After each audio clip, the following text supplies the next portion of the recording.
কাশ্মীরের পেহেলগামে সন্ত্রাসী হামলায় ঝরে যায় ভারতীয় সেনা কর্মকর্তা সহ ২৬টি তাজা প্রাণ। নৃশংস সেই হত্যাকাণ্ডের বদলা নিতে প্রতিজ্ঞাবদ্ধ ছিল নয়াদিল্লি।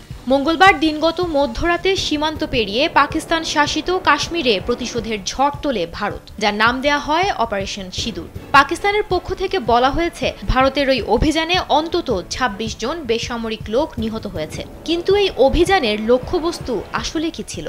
ভারত জানিয়েছে, তাদের সামরিক অভিযানের লক্ষ্য সীমান্তবর্তী এলাকার জঙ্গি সংগঠনগুলো। এর মধ্যে অন্যতম হল জইশ-ই-মোহাম্মদ। ভারতীয় গণমাধ্যম এনডিটিভি বলছে, ওই সংগঠনের প্রধান ৫৬ বছর বয়সী মাসুদ আজহার, যিনি আন্তর্জাতিকভাবে চিহ্নিত সন্ত্রাসী। মাসুদ আজহারের বাড়ি ছিল ভারতের হামলার অন্যতম লক্ষ্যবস্তু। ভারতীয় সংবাদ সংস্থা পিটিআই বলছে, হামলায় মাসুদ আজহারের পরিবারের ১০ জন এবং তার ৪ সহযোগী নিহত হয়েছে। পাকিস্তান শাসিত কাশ্মীরের বাহাওয়ালপুরে অবস্থিত জইশ-ই-মোহাম্মদের প্রধান কার্যালয়ে ওই হামলায় মাসুদ আজহারের বড় বোন, ভগ্নিপতি, এক ভাতিজা ও তার স্ত্রী, এক ভাগ্নে এবং তার পরিবারের আরও ৫ জন শিশুসহ মোট ১৪ জন নিহত হয়। ১৯৯৪ সালে ভারতে গ্রেফতার হয়েছিলেন মাসুদ আজহার। পরবর্তীতে ইন্ডিয়ান এয়ারলাইন্সের IC-814 বিমান ছিনতাইয়ের পর তাকে মুক্তি দেওয়া হয়।